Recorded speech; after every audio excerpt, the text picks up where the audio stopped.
Eu desejo um bom dia na graça e paz do Senhor Jesus Cristo a todos vocês. Agradecendo a Deus por mais essa oportunidade que Ele nos concede nós estarmos aqui. E nesse momento vamos fazer uma oração ao Senhor, pedindo ao Senhor que venha nos dar sabedoria, nos dar entendimento, que Deus ele venha abençoar a tua vida e que você venha ser mais edificado com a lição bíblica desta manhã. Querido Deus e amado Pai que estás no céu, nesse momento, ó Senhor da glória, nós te agradecemos por essa oportunidade que o Senhor nos concede estarmos aqui. Ó Deus querido, Deus santo, Deus de poder, envia, Senhor, o teu Espírito Santo. Venha nos ensinar, meu Deus, pois nós estamos aqui para aprender mais o Senhor, meu Deus. Estamos aqui, meu Deus, como porta-voz do Senhor. Use de misericórdia para conosco, meu Deus querido, Deus de glória. Venha falar, Senhor, com a tua igreja, com todos, meu Senhor da glória, que verão esta live, meu Deus, e que venham ser edificados pela tua palavra. É o que te peço, te agradeço em nome de Jesus.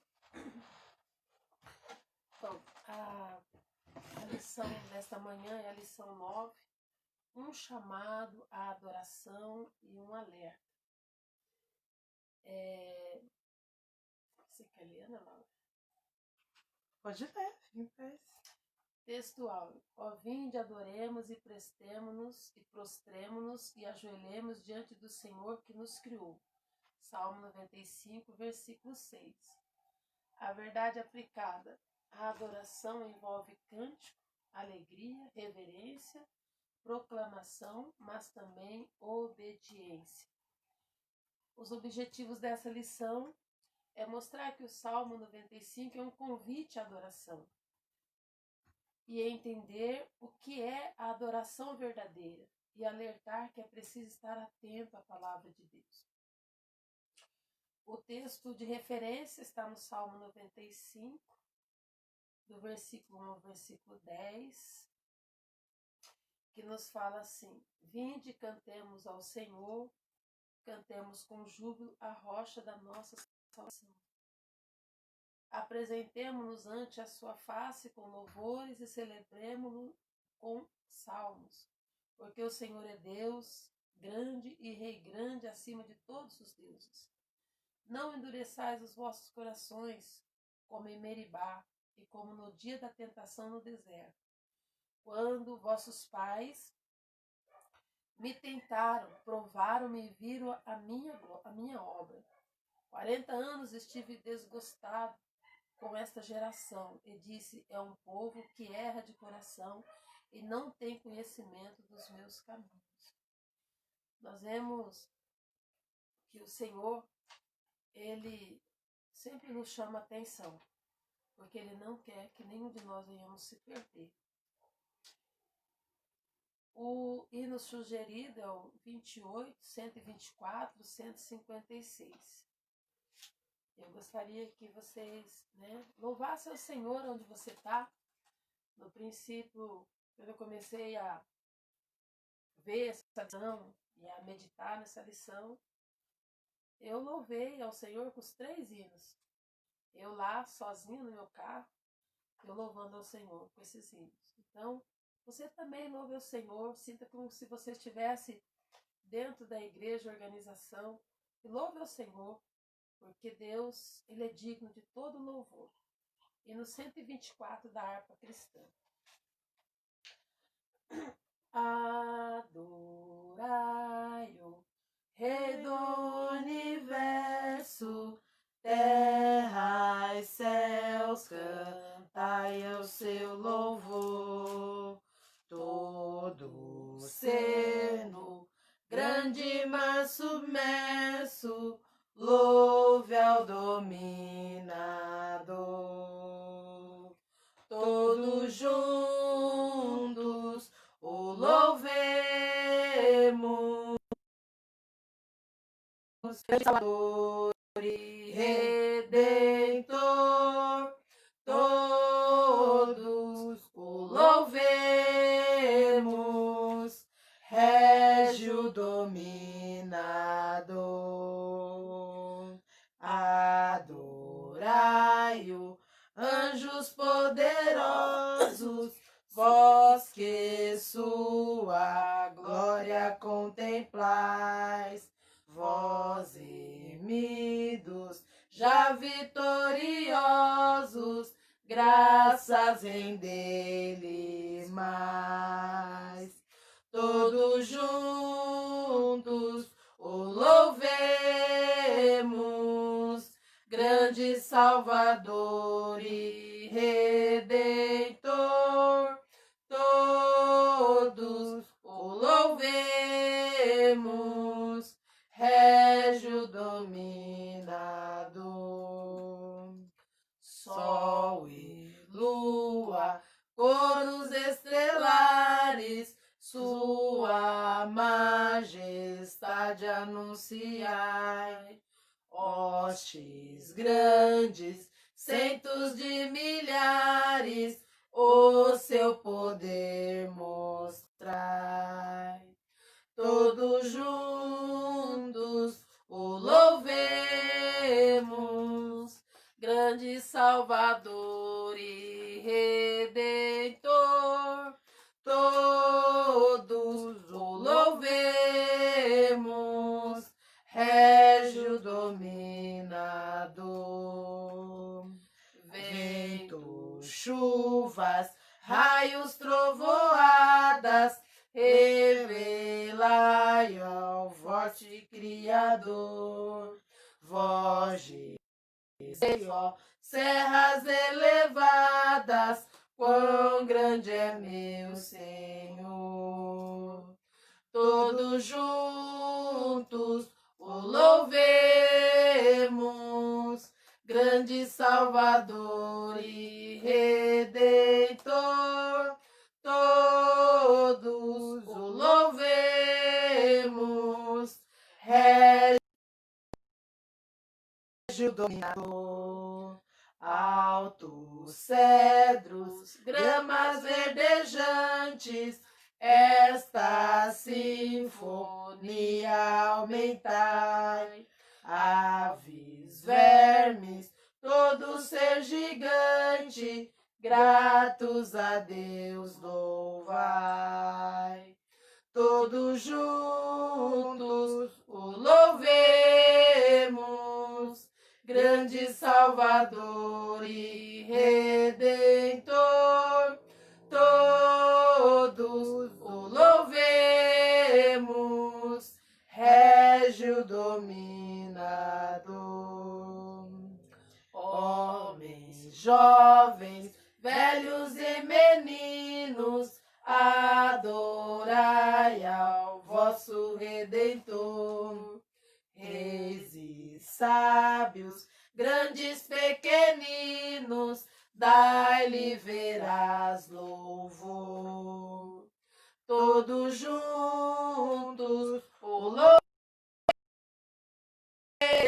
grande Salvador e Redentor. Todos o louvemos, Régio dominador. Glória a Deus. Bom é louvar o Senhor. Quase sempre quando eu louvo ao Senhor com esse hino, Deus me faz lembrar que eu louvando o nome dele com esse hino, ele me curou. Ele me deu alívio da enfermidade que eu estava com ela naquele dia. Por isso, nós precisamos sempre louvar o Senhor, né? E essa lição de hoje, ela vem nos falando isso, um convite à adoração. Louvado seja Deus. Adorar o Senhor com louvores, adorar o Senhor com a nossa maneira de falar, de agir.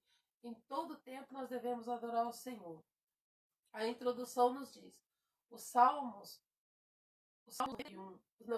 95 e 81 são convocações ao povo de Deus para a adoração, trazer à memória os poderosos feitos do Senhor e alertas para não negligenciar a relevância da confiança e obediência em todo o tempo.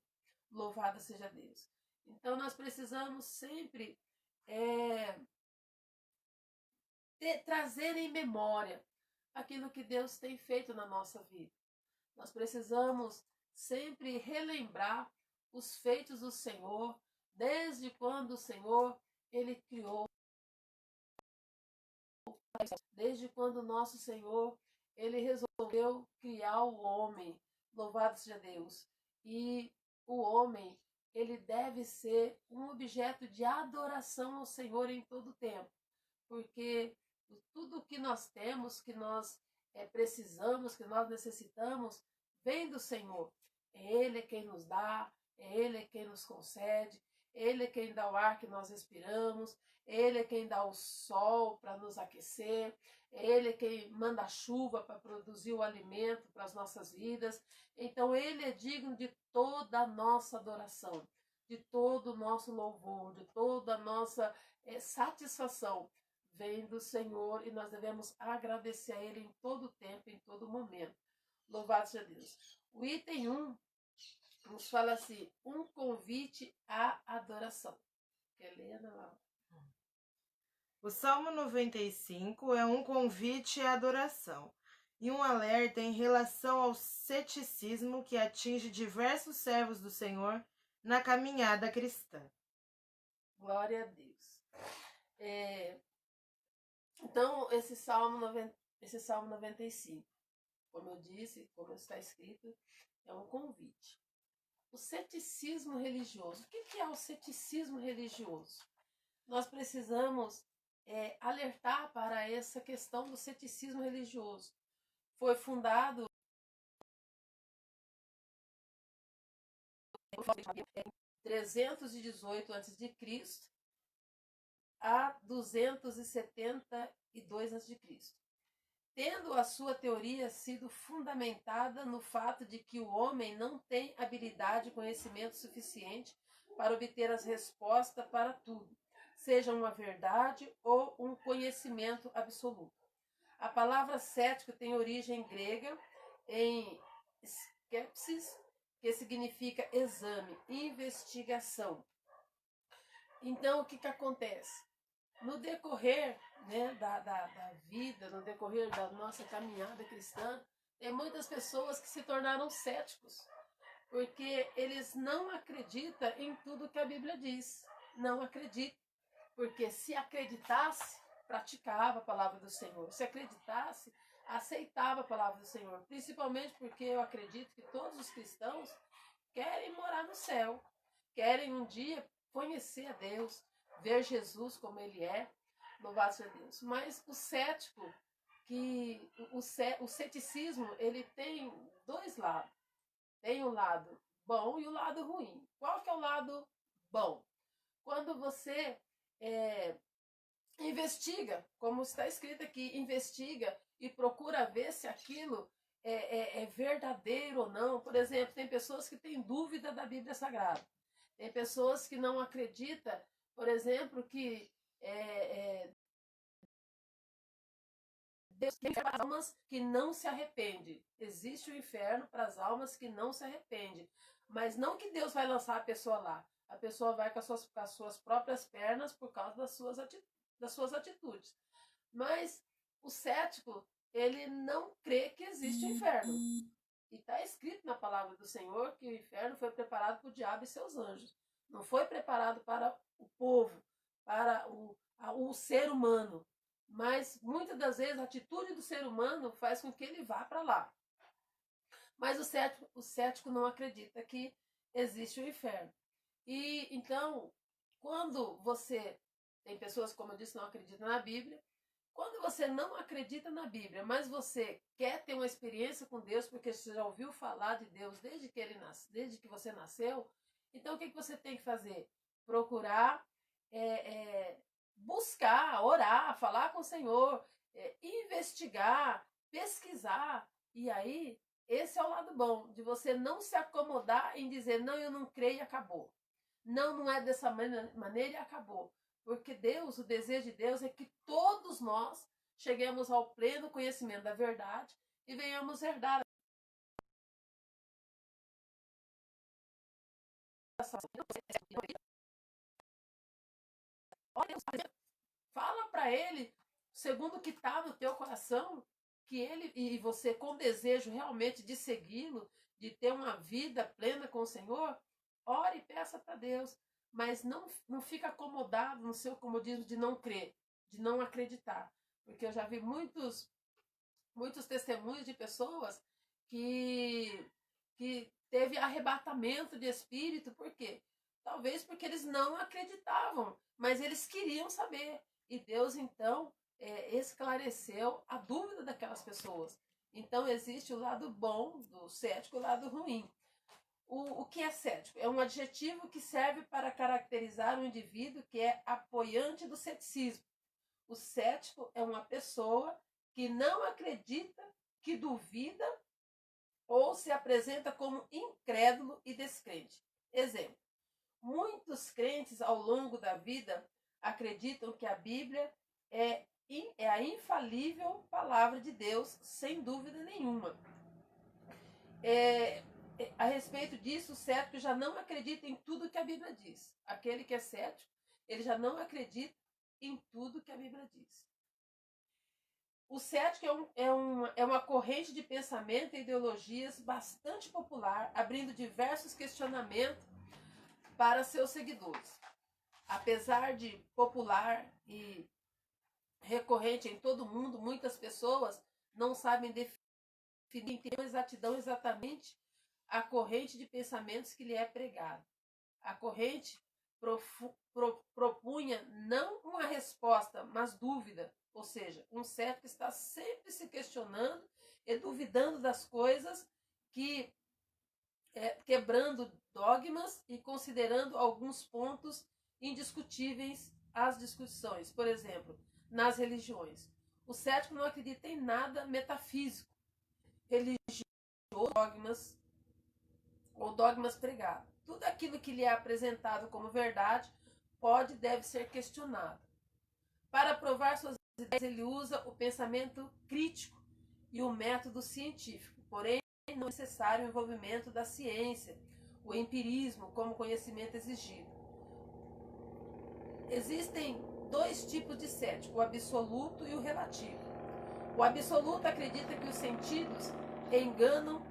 Por esse motivo, nenhuma verdade é de fato uma verdade, e nem é possível conhecê-lo. Tudo não passa apenas de ilusão.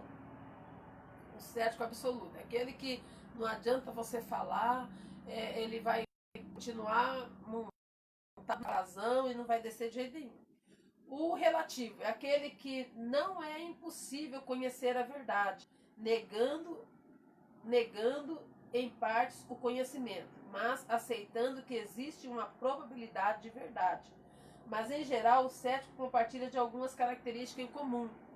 Olha só, diante dessas características, eu estava analisando se eu sou cética ou não. Você também pode analisar aí.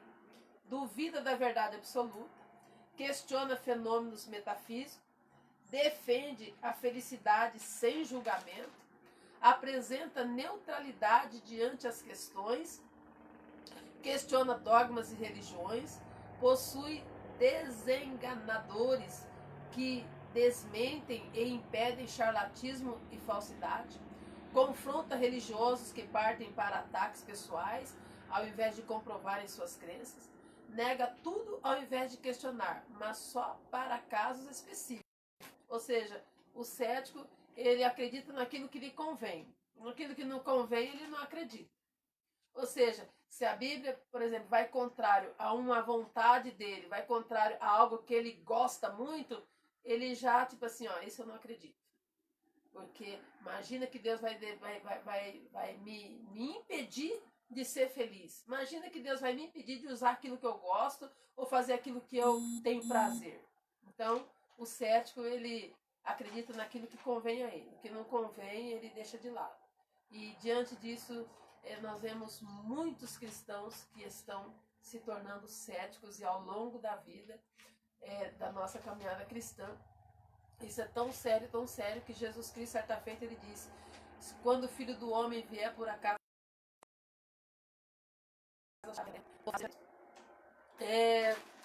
o item 1.1. Vinde e cantemos. Encontramos inicialmente o saltério chamando o povo para cantar ao Senhor. Esses são dois importantes pontos no ato de louvar o Senhor. Primeiro, louvar ao Senhor com júbilo, ou seja, com alegria. A alegria representa o momento em servir o Senhor, isto é, louvá-lo com prazer, pois ele é o nosso Deus. 2. O louvor deve ser dirigido ao Senhor e não ao homem. A grande reflexão a ser feita atualmente consiste em saber para quem são os louvores. Quais são os propósitos enunciados nas letras? Ressaltam a soberania e a graça de Deus? Fortalecem o relacionamento entre Deus e o homem? Anunciam o sacrifício vicário de Cristo? Olha só, uma reflexão para nós, uma questão que chama a nossa atenção. Estamos cantando hinos, estamos louvando. Esse louvor, nós precisamos ver para quem é o louvor.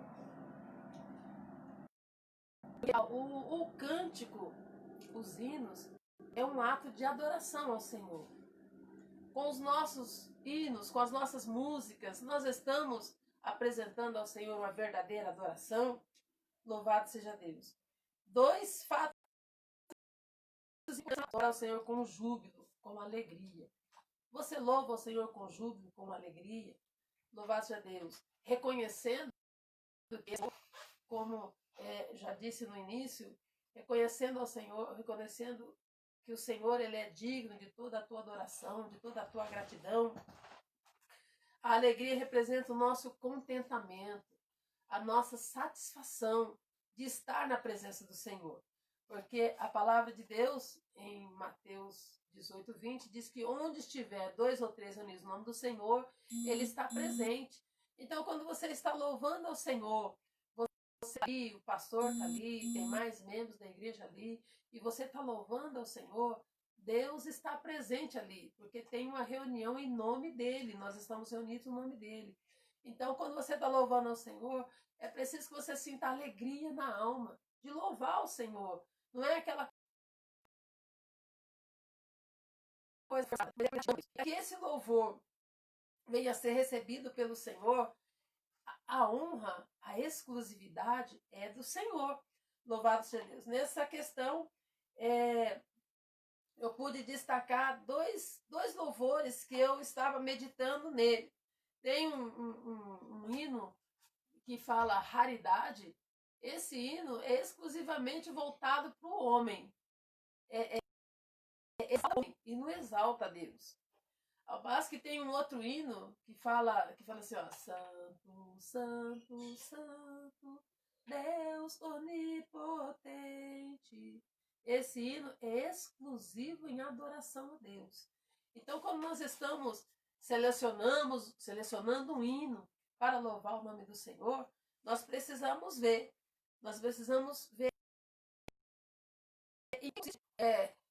e para quem são os louvores? O que diz a letra do hino?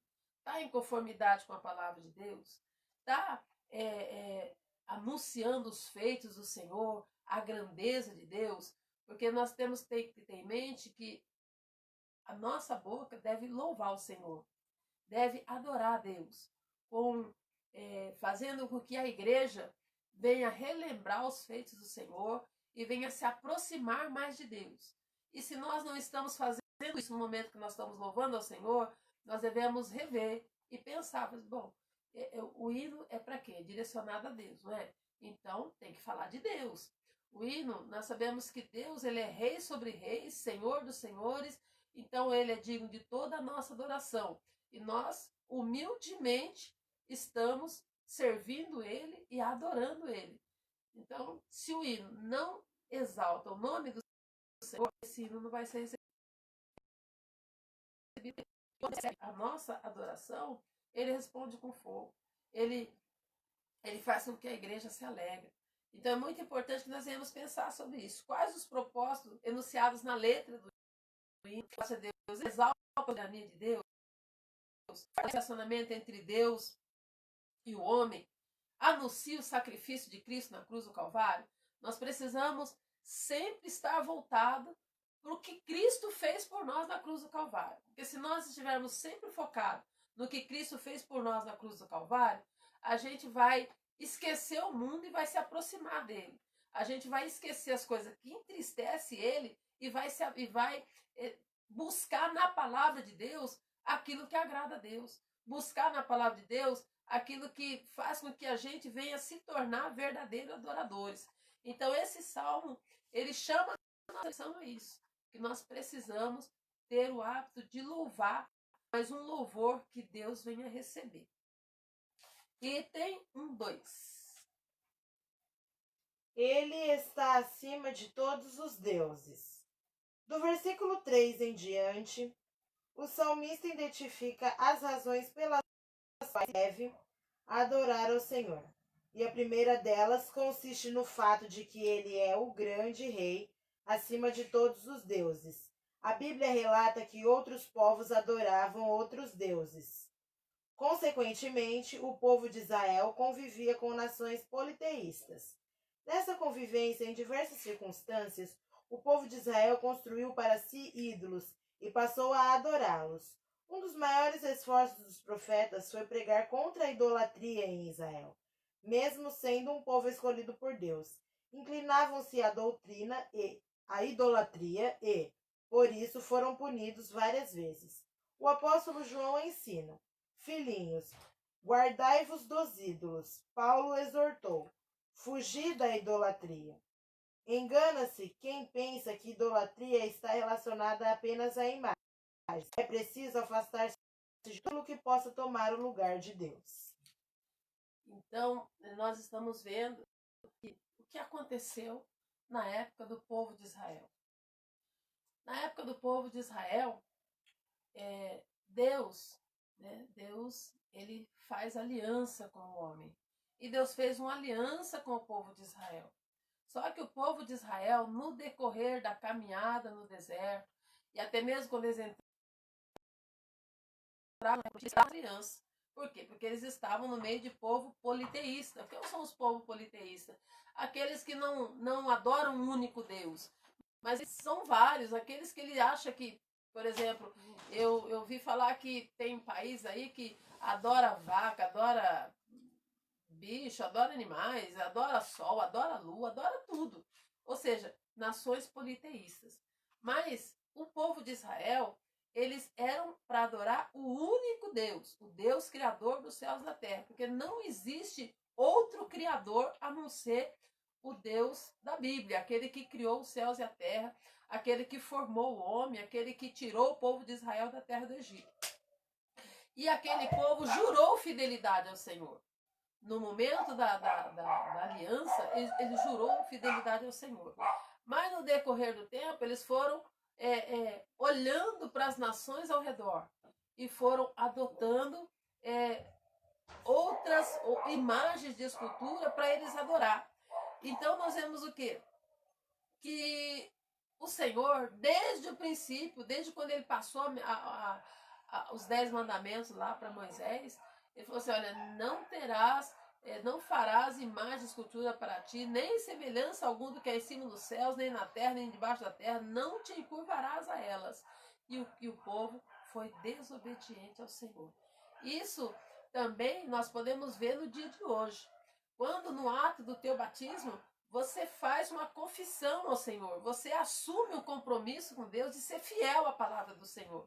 Mas nem sempre as pessoas voltam para a palavra de Deus e começam a observar, e começam a ler, e começam a meditar na palavra do Senhor, e acaba o quê? Acaba idolatrando, né? O cristão, normalmente, nem todos têm imagem de escultura. A única imagem que eu vejo que alguns cristãos têm é a imagem da pomba. Só que Deuteronômio também está escrito que Deus proíbe isso. Mas, infelizmente, tem alguns cristãos que ainda têm a imagem da pomba.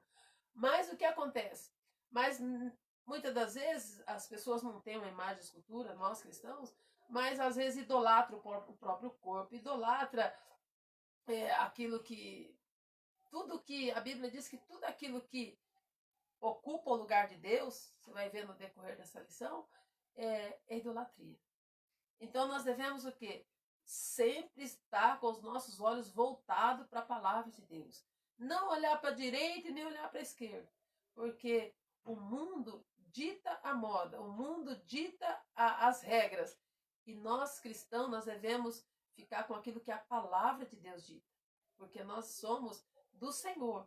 Nós somos nação eleita, povo escolhido para morar no céu. E o caminho é a obediência à palavra do Senhor. Então, o Senhor nos manda fugir da idolatria. Foge da idolatria.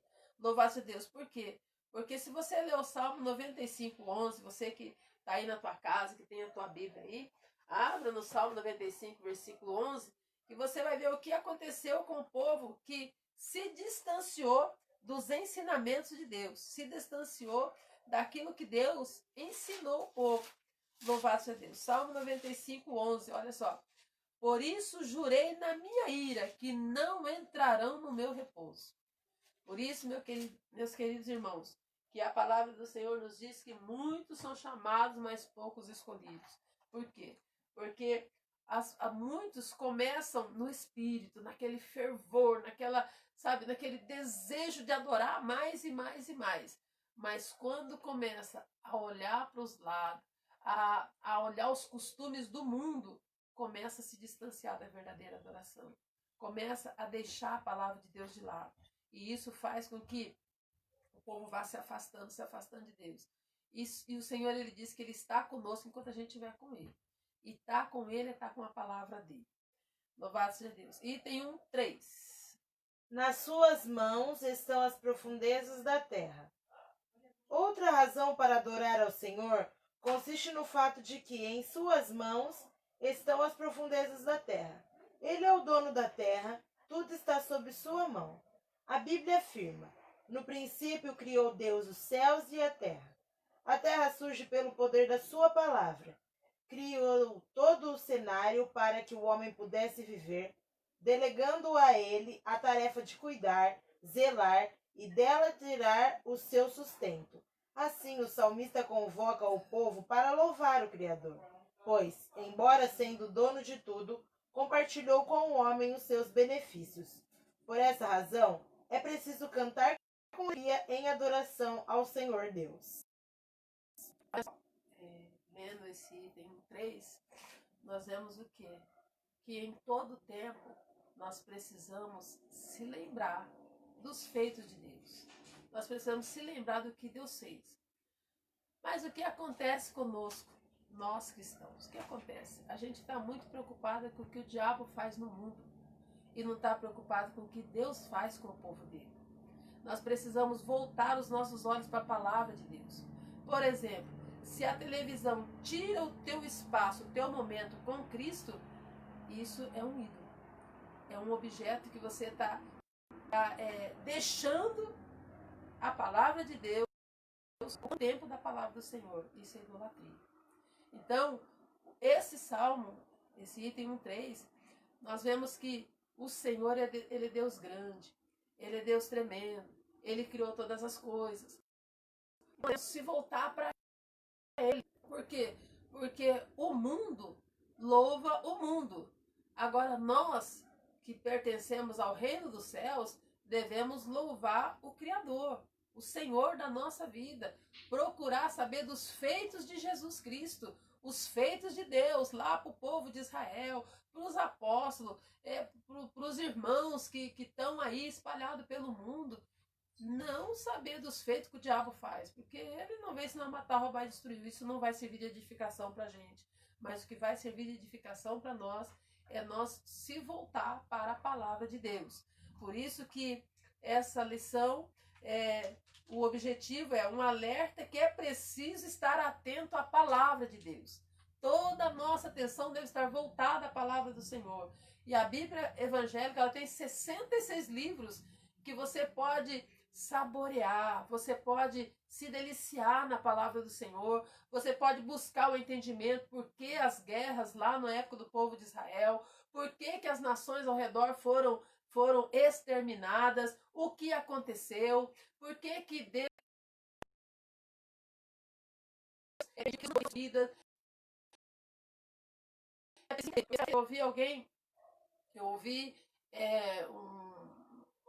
li um relato que fala de uma professora que ela lendo a Bíblia falou assim que o Deus do Antigo Testamento não é o mesmo Deus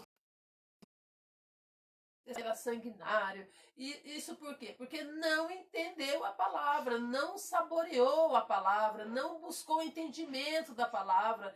Por quê? Porque leu como se lê uma revista, como se lê um jornal. E nós não, nós devemos sempre ler a Bíblia orando, buscando. Certo? Por exemplo, quando eu adquiri computador, o meu computador estava tirando o tempo meu com a palavra de Deus. Tanto que teve um dia que eu passei a noite inteira jogando um tal de joguinho lá. Mas quando eu vi isso, eu falei assim, peraí. Isso aí tá roubando meu tempo com Deus. Peguei, apaguei, joguei no lixo aquele joguinho e saí da frente do computador. Então, você cristão deve fazer a mesma coisa. Analise. Se o seu televisor tá tomando o tempo da palavra do Senhor, pare com isso, pare com isso. Louvado a Deus, porque isso pode ser um objeto de idolatria. E os idólatras não herdarão o reino de Deus, a menos que se arrependam. Né? É a adoração. O salmista faz um segundo convite. Ó, vindemos e prostremo-nos, ajoelhemo-nos diante do Senhor que nos criou. Há um convite para 3 atos: adorar, ajoelhar e prostrar. Olha só. É muito importante, né, que quando a gente... Hoje, por exemplo, eu estava meditando sobre isso, porque foi difícil para mim levantar da cama. Não difícil sim, porque eu queria ficar na cama. E aí eu queria orar deitada. Mas ora deitado, quem não consegue ficar de pé. Ora deitado ou sentado. Mas quando você adora a Deus, ajoelhado, isso é sinal, você está proclamando a grandeza de Deus diante do Senhor, reconhecendo que você é pequeno, que você precisa que o Senhor ele te segure pela mão. Louvado a Deus. Prostrar-se diante do Senhor, reconhecendo a grandeza de Deus, reconhecendo que o Senhor é Deus.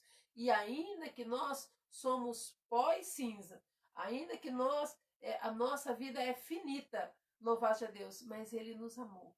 Então, cheguemos a Ele com confiança, louvado a Deus, sempre se colocando na posição de humilde, louvado seja Deus, porque aí nós vamos prestar ao Senhor com mais reverência, uma adoração com de que Ele é grande e de que eu sou pequena e eu tenho que ficar ali aos pés dele se eu quiser vencer. 2, 1.